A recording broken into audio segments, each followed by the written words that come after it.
I wake up every morning to the sound of birds instead of traffic. The first thing I see is sunlight shining through palm trees just outside my window. The air is warm, the coffee is fresh, and somewhere nearby I can hear a scooter passing slowly through the village. This is my retirement now. Not in Florida, not in Arizona, not in California, but in Indonesia, more specifically between Bali and Lombok. People often ask me why I chose these islands instead of Thailand, Malaysia, or the Philippines. After all, those countries have been popular with retirees for years. The truth is, I asked myself exactly the same question before I moved. Now, after living here, I finally know the answer. And surprisingly, it has very little to do with beaches. A few years ago, my retirement looked nothing like this. I had spent over 40 years working in the United States.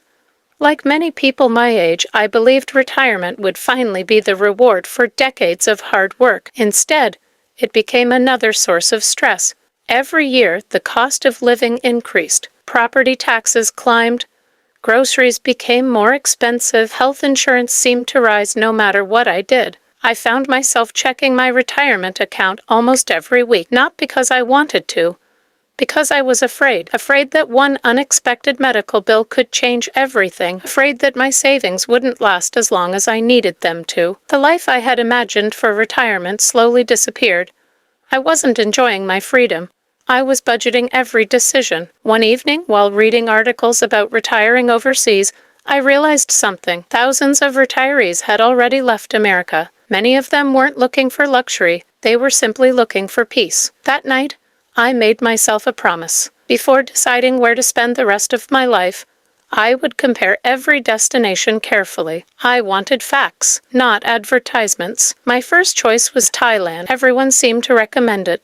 The food was wonderful. The healthcare had an excellent reputation. The prices looked attractive, but as I continued researching, I realized many of the popular retirement areas felt crowded. Tourism was growing rapidly. Traffic in some places reminded me too much of the busy cities I wanted to leave behind. Then I looked at Malaysia. Modern cities. Excellent infrastructure. Comfortable apartments. It was impressive, but somehow, it felt a little too much like the fast-paced lifestyle I was trying to escape. The Philippines came next. English was widely spoken. The people seemed incredibly friendly. But after reading experiences from long-term retirees, I wasn't completely convinced it was the right fit for me. Then one afternoon, I watched a simple video about life in Bali. It wasn't showing luxury resorts.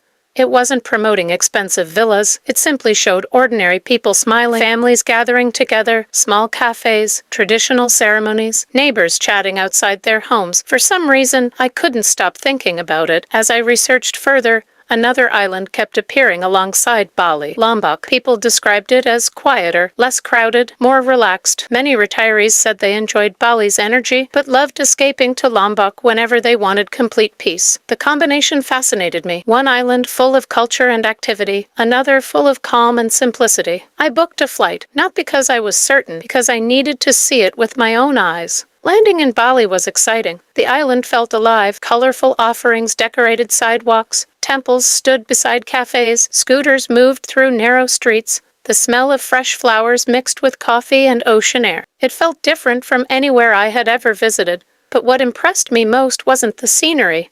It was the people. Hotel staff greeted me like an old friend. Restaurant owners remembered my name after only one visit. Shopkeepers smiled without trying to sell me anything. There was a warmth that couldn't be explained by brochures. After spending several weeks exploring Bali, I took a short trip to Lombok. Everything immediately slowed down. The roads were quieter. The beaches felt almost untouched. Sunsets seemed longer. Even conversations felt unhurried. I remember sitting alone on a quiet beach one evening. There were no loud crowds, no rush, only waves meeting the shore. For the first time in years, my mind became completely quiet. That moment changed everything. When I finally decided to move, I chose to make Bali my home, while spending time in Lombok whenever I wanted complete relaxation. People often think retirement is about choosing one perfect place. I discovered something different. Sometimes it's about finding balance. Bali gives me everything I need: international healthcare, excellent restaurants, markets, activities, friends from around the world. Whenever I want adventure, it's there. Whenever I want culture, it's everywhere. Whenever I want to meet new people, I simply walk into a cafe. Then when I need silence, Lombok is only a short journey away. The contrast between the two islands became one of the greatest gifts of my retirement. Of course, not everything was easy. Starting over in another country is never simple. There were confusing government documents, new customs to understand, moments when I missed home terribly. Some mornings I questioned whether I had made the right decision.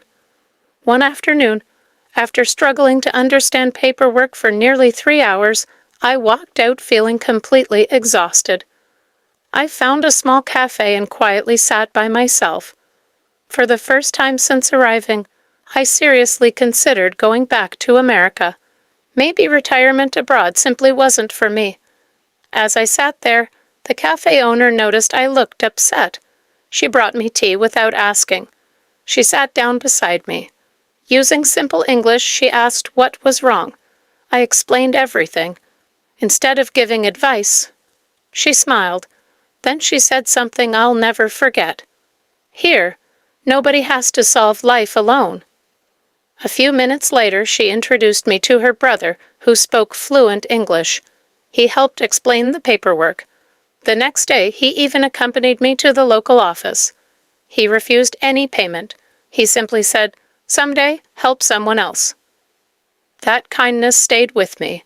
From that moment, Indonesia stopped feeling like a destination. It started feeling like home. I became friends with neighbors. I learned simple Indonesian phrases. I attended local celebrations. I shopped at traditional markets instead of supermarkets. Children waved whenever I walked past. The fruit seller always remembered which mangoes I liked. The woman who owned the bakery started saving fresh bread for me every Friday morning. These weren't big events. They were ordinary moments. But ordinary moments are what build an extraordinary life. People still ask me whether Bali is better than Thailand, whether Lombok is better than the Philippines, whether Malaysia offers more convenience. Honestly, every country has something beautiful. Thailand has incredible food. Malaysia has modern cities. The Philippines has breathtaking islands. I'm not here to say they're bad choices. They're wonderful for many people. But for me, Bali and Lombok offered something I couldn't find anywhere else. A balance between comfort and simplicity. Modern conveniences without losing traditional culture. Beautiful nature without feeling isolated. An international community without sacrificing local warmth. Most importantly, people who made me feel welcome from the very beginning. Financially, my retirement became much easier too. Housing costs were lower than I expected. Fresh food was affordable. Transportation was inexpensive. Healthcare fit comfortably within my retirement budget. Instead of worrying every month about stretching my savings, I finally had room to enjoy life again. I started taking weekend trips, trying new restaurants, learning local cooking, watching sunsets that cost absolutely nothing. Some of my happiest memories here have been completely free. Walking through rice fields, watching fishermen return at sunset, sharing coffee with neighbors, listening to rain while reading a book on my terrace. Retirement stopped being about protecting my money. It became about enjoying my time.